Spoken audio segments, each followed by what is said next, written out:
Bom dia, meus amados irmãos, a graça e a paz do nosso bondoso Deus, o amor do nosso Senhor e Salvador Jesus Cristo, possa abundar em nossas vidas, de maneira que cresçamos, no conhecimento e na graça maravilhosa do nosso Deus. Amados, estamos começando mais uma semana, estamos começando também mais uma lição do livro de Hebreus. Agora vamos entrar no capítulo 10 do livro de Hebreus. O título da nossa lição desta semana é Tipo e Antítipo, Sombra e Realidade.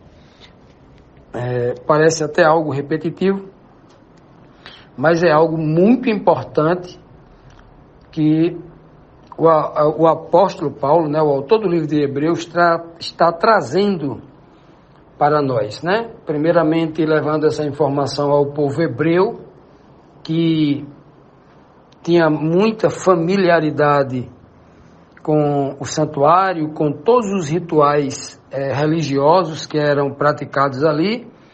Então essa linguagem era bem comum a eles compreenderiam muito fácil isso, E nós hoje que estudamos e já estudamos sobre a cultura hebreia, sobre a palavra de Deus dada aos hebreus, Então também temos acesso a essa compreensão, Vamos lá então para o nosso verso síntese, que diz assim, o verso está em Hebreus 10, verso 1. A lei traz apenas uma sombra dos benefícios que hão de vir, e não a realidade dos mesmos.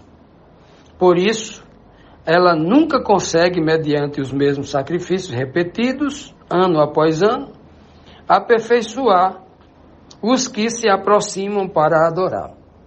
Então, veja que isso que nós estamos lendo aqui no capítulo 10, versículo 1, a gente já leu essa mensagem, similar, muito parecida, contendo essa mesma compreensão já no capítulo 9 e no capítulo 8. Por que Paulo, então, está repetindo muito do mesmo? Justamente para fixar no coração do hebreu, fixar nos nossos corações, de todo aquele que está examinando a palavra, para que não tenha nenhuma dificuldade, para ratificar uma verdade que é absoluta, para que ninguém tenha dúvida, para que depois qualquer outra pessoa, falando uma vez só, já lhe convença do contrário, Por isso que muitas vezes o Senhor Jesus repete o mesmo ensino, os apóstolos fazem isso escrevendo, Justamente o problema da dificuldade humana, Esse é o problema. Então ele está dizendo aqui, já é a sétima ou oitava vez que ele fala isso, são sombra, A lei que ele fala aqui é a escritura. A palavra lei aqui vem da palavra Torá. Ele não se refere à lei, especificamente aos 10 mandamentos, como muita gente que lê a palavra lei só pensa nisso, mas ele não está falando disso aqui. Ele está falando como escritura, e uma escritura específica, não é toda a escritura. Uma escritura, toda a escritura que está envolvendo ali o santuário, o sacerdócio, que é o grande ponto aqui, não seria nem a controvérsia, é o grande ponto de exploração, é o santuário do Antigo Testamento e o santuário da Nova Aliança. É o sacerdócio do Antigo Testamento em Arão, vindo de Levi, com o sacerdócio da Nova Aliança em Cristo. né? Então, esse aqui é o grande centro da questão, a partir do versículo do capítulo 7, que nós estamos estudando, né? Paulo mostrando a superioridade que há em Cristo e a inferioridade que há nos rituais hebreus, que há na tradição dos hebreus, que aquilo que deveria ser algo transitório, temporário, eles queriam que permanecesse para sempre, né? Então ele diz bem claro aqui, ó, a sombra, né? A lei do santuário, o ritual do santuário, o sacerdócio levíticos eram apenas sombras de benefícios que haviam de vir, e veio através de Cristo Jesus, né? E isso não era uma realidade, a realidade dos benefícios, era apenas uma sombra, era apenas algo que simbolizava, que mostrava através de rituais, como deveria vir os verdadeiros benefícios ao homem para a salvação da vida eterna, né? Para a vida eterna.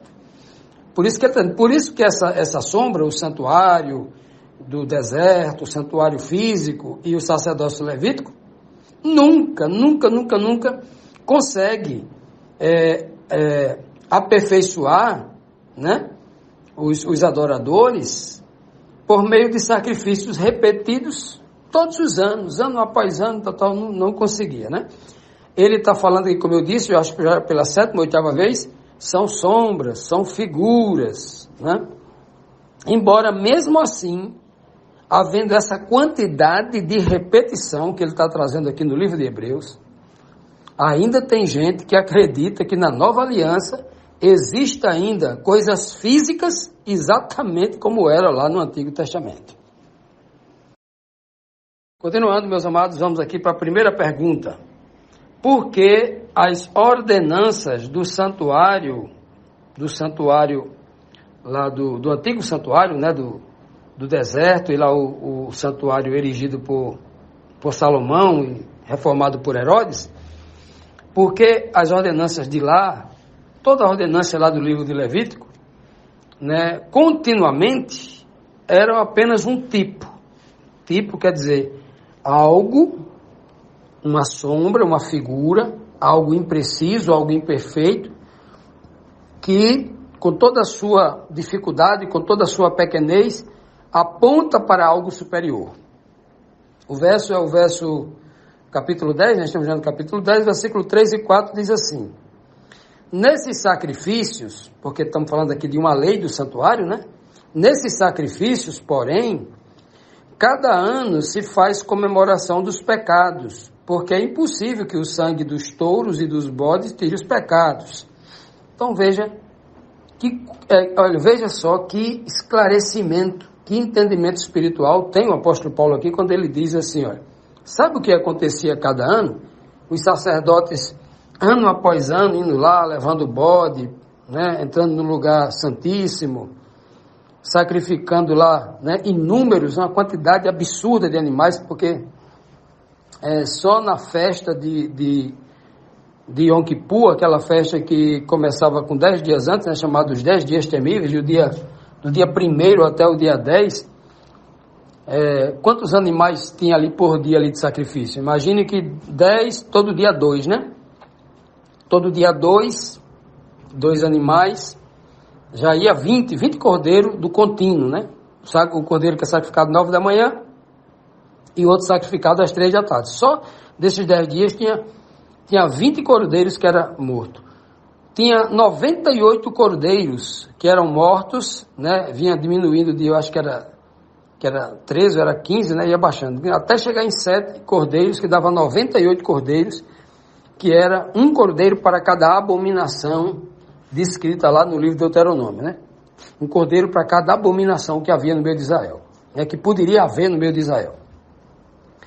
Aí, no dia da expiação, fora outros inúmeros sacrifícios que ocorriam durante esses dias. Tinha muitos outros sacrifícios. E aí, no dia da expiação, no próprio dia, nós tínhamos, né? Nós tínhamos mais 7 cordeiros, de um ano sem defeito, né? Até porque era o dia da expiação mesmo, era o número perfeito de sacrifício. Aquele dia é como se todos os cordeiros do ano, todos o contínuo, tivesse firmado daqueles 7, porque 7 é o número da totalidade, de completude, ali. E ainda havia um carneiro, um carneiro e um carneiro e um novilho pelo sacerdócio de Arão e por toda a sua família. E havia mais um carneiro e um bode, que era o sacrifício master ali, né? Era o bode do Senhor, que era sacrificado, levado ao Santíssimo, para a expiação de tudo, do povo, do próprio santuário, da terra de Israel, por todo mundo. Inclusive pelo povo, inclusive pelo próprio sumo sacerdote. Pelo sacerdote e sua família. Veja só, meus amados, que coisa impressionante, né? Então, eram muitos sacrifícios que eram realizados ano após ano. Mas, como diz aqui o texto, o que é que estava acontecendo ali? Se eles estavam matando e fazendo festa de Yom Kippur, até o nome, festa de Yom Kippur, havia uma comemoração dos pecados. As pessoas dizem assim, olha, está se aproximando o dia 10 do mês sétimo, é uma grande festa, Vamos então preparar. Então havia comemoração pelo pecado. Ora, se você marca uma data para expiar o pecado e elimina para sempre, nunca mais você vai ouvir falar de pecado, aí sim, você eliminou o pecado. Mas algo que todo ano você faz, olha o que Paulo disse aqui, chama de comemoração dos pecados. Parece algo absurdo, mas é um raciocínio lógico, perfeito, diante de uma obra que para muitos parecia perfeita, mas na verdade que não resolvia o problema. Então, ano após ano, dia após dia, cordeiro sendo imolado, muito sangue, muita violência, muito sacrifício e muita morte, satisfazendo o pecado, né? Porque o pecado, ele é louco por sangue, né? O pecado, ele é o enviado da morte, né? O pecado, ele trabalha para saciar a morte, porque a Bíblia diz que o salário do pecado é a morte, né? Então, o pecado está ali justamente para satisfazer a morte, ou a morte se satisfaz com o pecado, porque ela envia a isca do pecado e fica se alimentando disso aí. Então, ano após ano, eram uma centena de mortes, né? Pagando a prestação, os juros, né? Juros. Pagando os juros de um buraco sem fundo, de uma besta insaciável que não parava de comer, né? Era algo terrível isso aí. Então era a comemoração pelos pecados. É fantástico aqui o discernimento espiritual do apóstolo Paulo, porque aquilo se tornou nisso, a comemoração pelos pecados. Por que era a comemoração? Porque era impossível que o sangue de um cordeiro, de um cordeiro animal, né? Não do cordeiro Jesus Cristo, não. Né? Do cordeiro tipo, não do cordeiro antítipo, né? É impossível que o sangue de um cordeiro, de uma pombinha, de uma cabra, de um carneiro, de um bode, de um boi, ou qualquer outro animal, possa tirar, limpar e expiar o pecado de alguém. Jamais. Por quê? Primeiro que esses animais eram tipos. Animais irracionais não podem se substituir o ser humano racional, né? Não tem como fazer isso. Tinha que ser alguém da mesma espécie, como estabelece um princípio no próprio livro de Levi, o livro do Levíticos, diz bem claro lá, que somente um irmão, um parente próximo, poderia resgatar, é a grande tipologia do resgate do pecado, né? Resgatar o seu irmão, que estava onde? Que tinha sido vendido. Vendido o que? É o pecado, tipologia fantástica essa, né? Então, não tem como um animal fazer isso, somente Jesus Cristo. E tem uma coisa, por que ele faria de uma vez por todas? Porque ele não cometeu pecado, ele não necessita fazer um sacrifício de um boi e de um carneiro por si próprio, como o sumo sacerdote fazia, e nem pelos seus descendentes. Ele mesmo vai apresentar o seu próprio corpo, o seu próprio sangue perfeito, imaculado, justamente para resolver de uma vez por todas. Aí sim, o pecado foi anulado, aniquilado, expiado. Ou seja, expiar quer dizer pagou a dívida. Ele foi lá e pagou a dívida, quitou. Agora, o sumo sacerdote não, nunca quitava a dívida, porque Acabou aqui, no outro dia já tinha morte de cordeiro de novo. Né? Nunca pagava dívida. Porque, na verdade, eles nunca compareciam diante de Deus. Eles compareciam diante de uma arca, diante de um lugar onde, pela vontade de Deus, aparecia ali um reflexo da sua glória. Um resplendor da sua glória. Cristo não. Ele apresentou-se diante da pessoa física de Deus o Pai. Com seu próprio espírito. A Bíblia chama seu próprio sangue, né, na tipologia. Com seu próprio espírito intercessor, perfeito, sem cometer pecado, experimentando tudo que o homem experimentou. Aí sim é um sumo sacerdote perfeito. Continuando, meus irmãos, vamos aqui para a segunda pergunta, que nos diz assim: como fez Deus o Pai para substituir o tipo pelo antítipo? Retirar o tipo, que era coisa física, coisa temporária, temporal, pelo perfeito, pelo antítipo, né, pelo original. Como foi que ele fez? Hebreus 10, versículo 5 e versículo 6, traz a seguinte mensagem. Por isso, entrando no mundo, diz, sacrifício e oferta não quiseste, mas corpo me preparaste, holocausto e oblações pelo pecado não te agradam. Veja que aqui uma fala, o apóstolo Paulo está pegando aqui um texto do Antigo Testamento, uma fala de Cristo para com o Pai, Cristo dizendo assim, ó, por isso, entrando o Filho no mundo, ou introduzindo o Filho no mundo, o Pai diz assim, o Cristo diz assim, ó, sacrifício e oferta o Senhor não quis. Deus não quis sacrifício e oferta. Não quis que Jesus Cristo oferecesse a ele um cordeiro, um bode, um novilho. Não pediu isso de Cristo, né? Mas um corpo me preparaste. O Pai dá um corpo, entre aspas, né? Assim, uma linguagem bem tipológica aqui. Ou seja, o sacrifício era o próprio corpo de Cristo. O que o Pai queria realmente era um corpo perfeito, sem pecado, para que ele pudesse habitar. Então o Pai nunca quis que quando Cristo viesse à Terra, tomasse conta daquele santuário, que era o exemplo de um santuário físico no céu, porque Deus ama edifícios. Olha, Deus ama as pessoas vivas, né? Nada disso, por isso que o texto é claro, um corpo me preparaste, porque o corpo é onde Deus quer morar, um corpo vivo. Deus não é morto para habitar em corpo morto. Quem habita em corpo morto, numa tumba, no edifício, num prédio, é Satanás, não Deus. Né? Inclusive, nós habitamos em casas hoje, aqui nesse planeta Terra, porque não estamos no Éden. Porque no Éden, jardim do Éden perfeito, Adão não tinha casa, Eva não tinha casa, Deus não construiu, não. Viviam nus no jardim, não tinha sol, não tinha frio, não tinha calor, não tinha nenhuma intempérie que pudesse prejudicá-los. Porque o ser livre, a imagem e semelhança de Deus, não precisa de edifício, de casa, de prédio. Só quem não entende nada da Bíblia é que fica inventando que Deus precisa de um prédio físico no céu, que aqui na terra o templo de Jerusalém é mais importante do que a própria terra, né? Os religiosos estão pensando isso. Não entendeu nada da mensagem do Evangelho. Então, ao invés de o Senhor pedir para ele um sacrifício, um cordeiro, ou pedir até um santuário, ele falou, eu só quero um corpo. Né?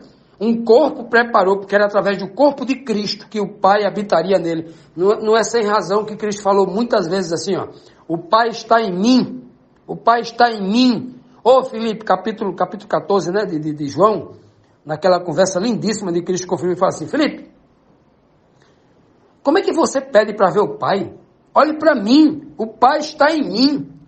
Ele vai dizer várias vezes, versículo do 10 até o versículo 14 por ali, né?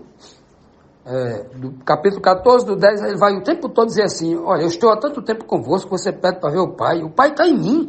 Se você crê que eu estou no Pai, que o Pai está em mim, eu estou no Pai, o Pai é um templo. O Pai é um templo máximo, eu estou nele, ele é um templo, eu habito ele, eu frequento ele, espiritualmente, pelo Espírito. E ele habita em mim, de forma espiritual também.